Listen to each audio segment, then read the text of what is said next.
قضیت فلا عدوان علی، ان دونوں مدتوں میں سے جو بھی میں پوری کروں تو مجھ پر کوئی جبر نہ ہوگا.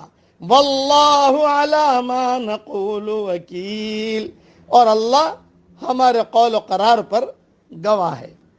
اس کی بہت لمبی چوڑی تشریح ہے جو میں انشاءاللہ ریاض التفسیر میں لکھوں گا، لیکن یہ سارا کا سارا قصہ حضرت موسیٰ علیہ السلام کا ہے، درد بھرا. جب مدین پہنچے اس کے کنویں پر دیکھا کہ لوگوں کو ہجوم ہے جو اپنے جانوروں کو پانی پلا رہا ہے.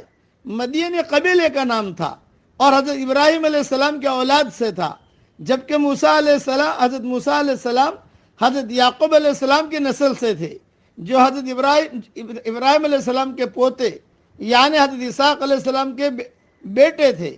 یوں اہل مدین اور موسیٰ علیہ السلام کے درمیان نسبی تعلق بھی تھا. ایسر التفاسیر میں یہ مضمون لکھا ہے.